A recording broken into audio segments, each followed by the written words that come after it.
क्या आपने जमीन पर पड़े हुए एक छोटे से कण को देखा है? वही कण जिसे हम एटम कहते हैं। और आज तक आपने यही पढ़ा है कि परमाणु की खोज जॉन डाल्टन ने की थी। इतिहास हमें अक्सर अधूरी कहानियां सुनाता है, क्योंकि जो लिखा गया वही इतिहास बना।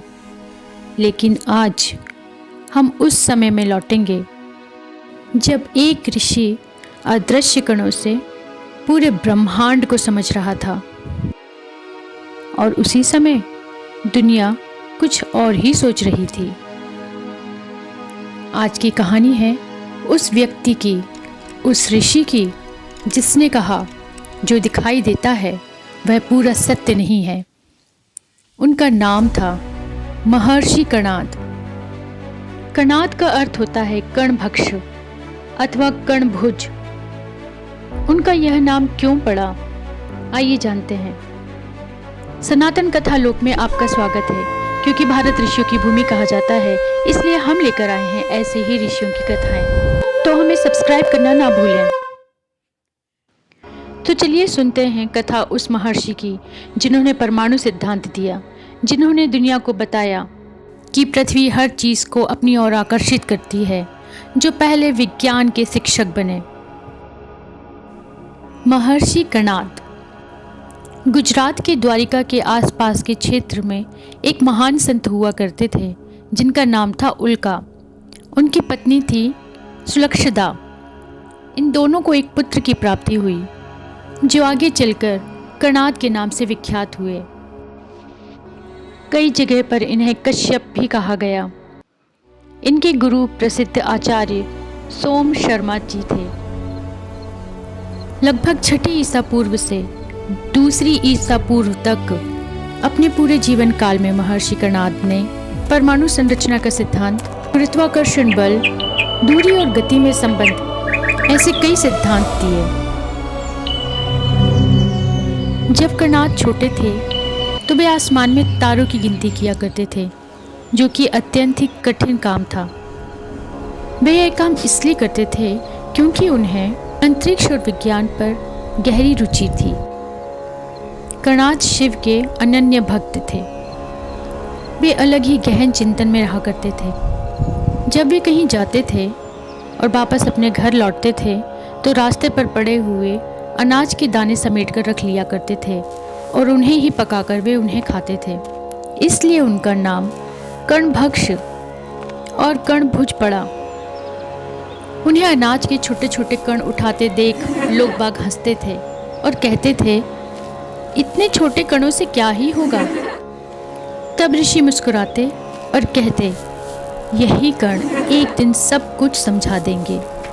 भगवान शिव की कठोर तपस्या से उन्हें आध्यात्मिक ऊर्जा और शक्ति प्राप्त हो चुकी थी।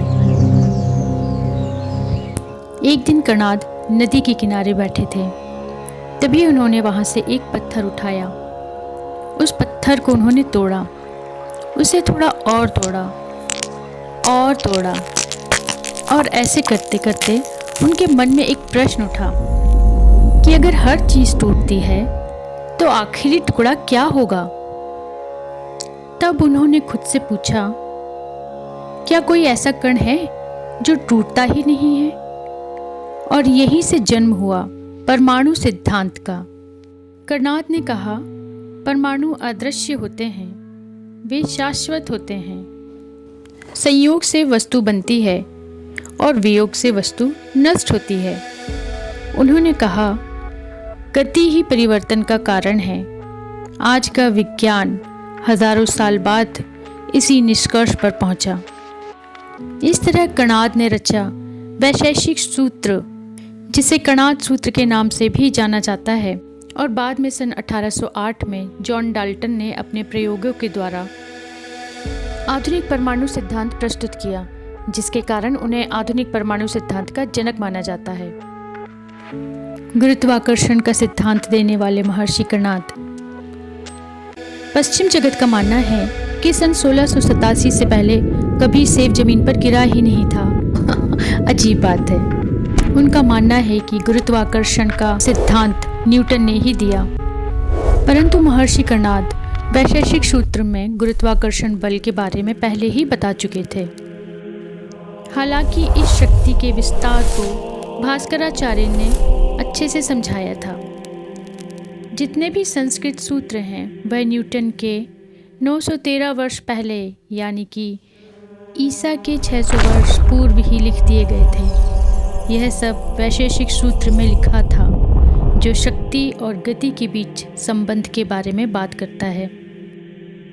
वैशेषिक दर्शन वास्तव में एक स्वतंत्र भौतिक विज्ञानवादी दर्शन है जो कि आत्मा को भी पदार्थ मानता है। यह कैसे संभव हुआ? इसके पीछे भी एक गहरा रहस्य है। महर्षि कणाद माँ गंगा को अपनी माँ के समान मानते थे। माँ गंगा से उन्हें दिव्य शक्तियाँ मिली थीं।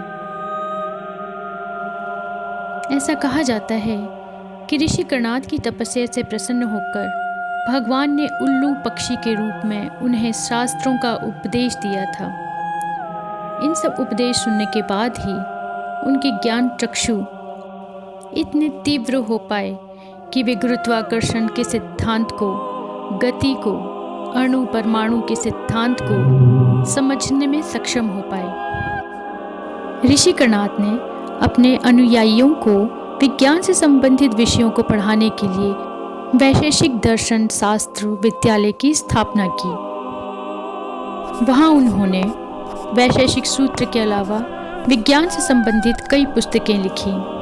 उन्होंने पूरी सृष्टि को 6 पदार्थों में बांटा: द्रव्य, गुण, कर्म, सामान्य, विशेष और समवाय।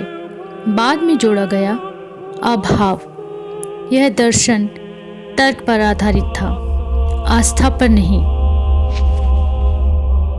जब दुनिया अच्छाई और बुराई पर बहस कर रही थी तब भारत में महर्षि कणाद अदृश्य कणों से ब्रह्मांड की रचना समझा रहे थे। धरती के अलग अलग कोने, अलग अलग प्रश्न और अलग अलग उत्तर। जब महर्षि कणाद ब्रह्मांड को समझा रहे थे तब यूनान में हेराक्लाइटस कहता है, सब कुछ बदलता है, पर वह पूछता नहीं कि यह बदलाव किससे बनता है। और पाइथागोरस कहता है, संख्या ही सत्य है, लेकिन पदार्थ, वह तो अभी भी रहस्य है। अब चलिए चीन में कन्फ्यूशियस कहता है समाज के बारे में। वह सोचता है राजा कैसा हो, प्रजा कैसी हो। वहीं लाओ त्से कहता है प्रकृति के साथ बहो। लेकिन अभी भी वही अधूरा प्रश्न, सृष्टि कैसे बनी, पदार्थ क्या है। वहीं ईरान में जुरथुस्त्र की एक अलग ही खोज थी, अच्छाई बनाम बुराई, नैतिक युद्ध। लेकिन पदार्थ, परमाणु, उसकी कोई चर्चा नहीं। एक तरफ विश्व, समाज, नैतिकता, ईश्वर और दूसरी तरफ भारत, पदार्थ, कण और गति। यही अंतर है दार्शनिक सोच और वैज्ञानिक दर्शन में। जब दुनिया ने पूछा कैसे जीना चाहिए, भारत ने पूछा यह दुनिया बनी कैसे, और प्रश्न का उत्तर था महर्षि कणाद। यह कहानी श्रेष्ठता की नहीं, यह कहानी है भूले हुए ज्ञान की। शायद अब समय है इतिहास को पूरा पढ़ने का। जय भारत ज्ञान, जय भारत ऋषि।